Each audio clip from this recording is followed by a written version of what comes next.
Hello and welcome to my tutorial. Thanks so much for joining me. I'm Rachelle Craig of Rachelle Handmade.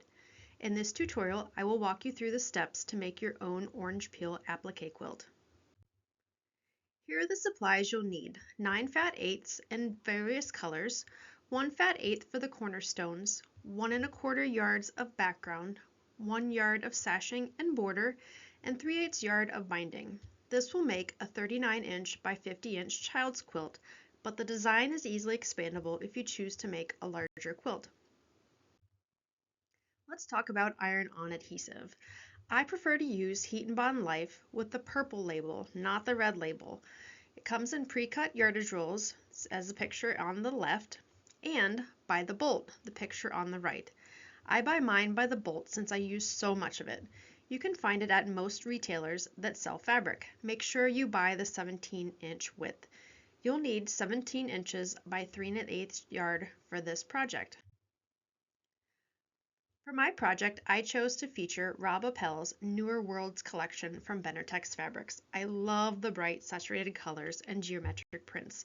I also added in lime green from Rob Appell's previous New World collection, just for a hint of bright. Step 1, you will print your template onto letter size paper. Measure the 1-inch test square, cut the template out, and glue the template to a lightweight cardboard box. Cut the template out on the lines. I also included a smaller template for use with itty-bitty scraps you can't seem to part with.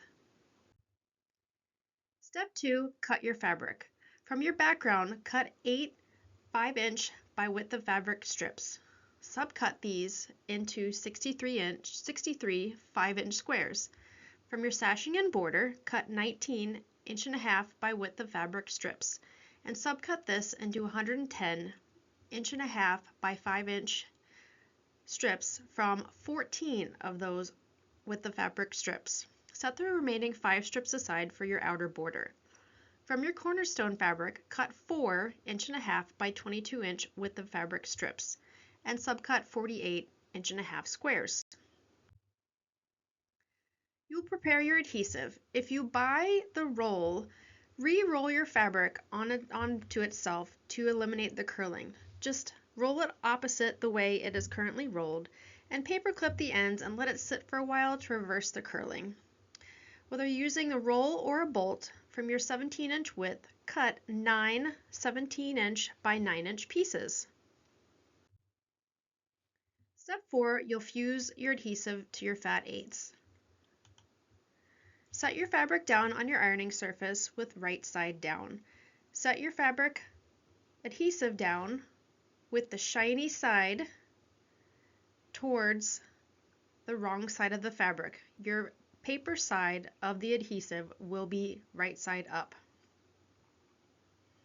Make sure that you have a little bit around the edge of showing a fabric so your adhesive doesn't get stuck to your ironing surface. Hold your iron over the surface for 2 seconds in each location. Continue across the surface of the fabric until the adhesive is completely bonded to the fabric.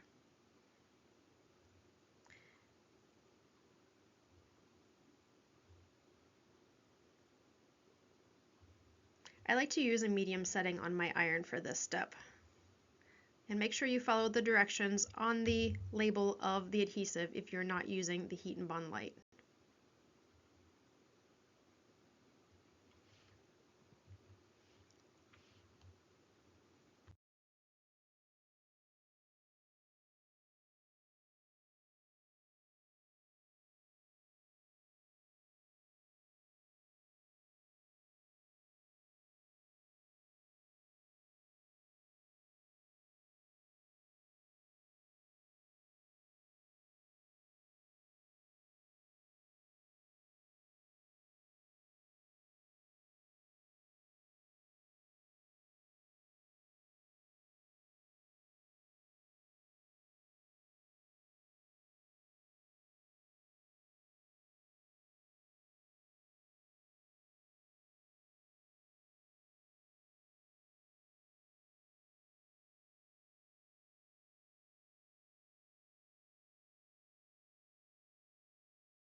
After you've let your fabric and adhesive cool completely, use a Sharpie pen or a pencil, preferably a writing device that does not bleed. Trace 7 shapes onto the paper side of the fusible adhesive. Make sure you do not remove the paper part before you trace your shapes. Put your shapes as close as you can to the edge of this paper. On the second row, you'll nest in your shapes really close to one another. If they touch, that's fine. We'll just cut very carefully around that when we cut their shapes out. And it doesn't have to be perfect. Just trace your shape as best as you can. If the points don't end up perfect, we can just worry about them when we cut them out. You should be able to fit 7 or 8 shapes from your fabric. I left a little bit of room on the fabric paper so you can experiment a little bit with some smaller shapes, some different shapes, play around with it and see what you can come up with.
Remove the paper backing from your shape.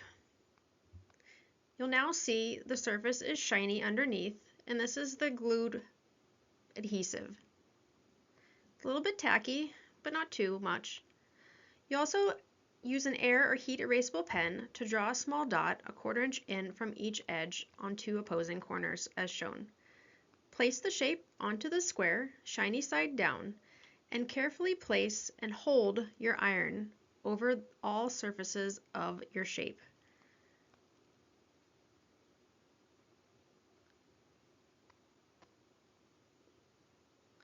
Now you'll see your shape is fused to the surface. Make sure you let this sit to cool completely before you proceed. Next, we're going to sew our petal shapes onto our fabric. Starting in from one pointed edge of the petal, sew an 1/8 inch seam around the edge of your petal. You can play with the stitch length if you want to see what kind of stitch that you prefer. Always end with your needle down, and we're going to slowly approach the tip, leaving the needle down. You might need to do this a couple times, needle up, needle down, to get the right distance from the tip. Then we're going to pivot and turn our piece and continue around the other side of the petal, continuing with our 1/8 inch seam. Twist your fabric as you go.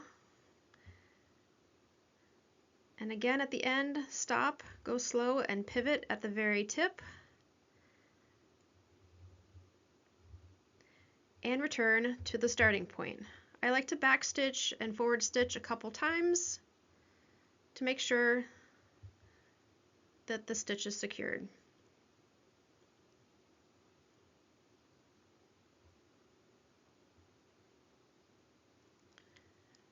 Remove the piece from your sewing machine and clip the thread ends.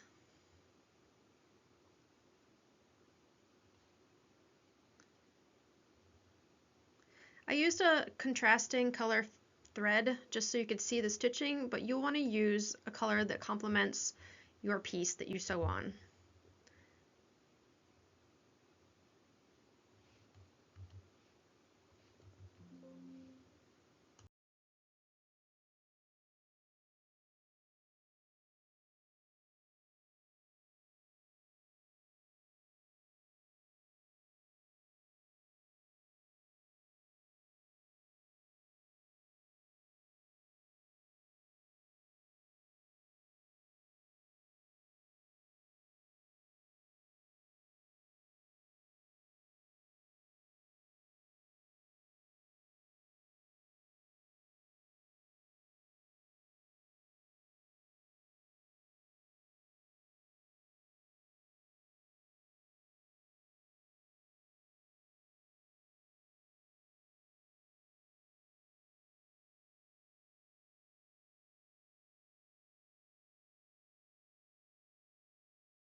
Try a couple different stitches to sew your applique shapes on. Here is a straight stitch using the 1/8 inch seam allowance that I just showed you.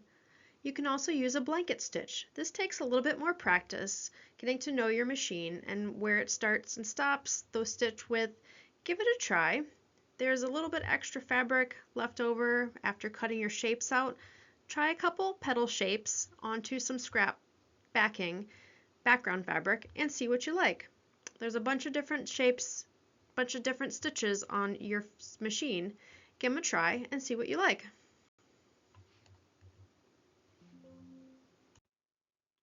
Here we're going to assemble our quilt, and this is pretty much a basic assembly of blocks with sashing. Sew your blocks in 1.5 by 5 inch strips into rows by color. You'll sew your 1.5 by 5 inch strips alternatively with your 1.5 cornerstones into 8 rows. Sew the rows together, alternating your petal rows and your sashing and cornerstone rows. Add your top and bottom border, then finish with the side borders. Step 9, congratulate yourself on a job well done. If you have any questions, please contact me on Instagram at Rachelle_handmade or by email at hello@RachelleHandmade.com. Thanks for joining me. Happy quilting!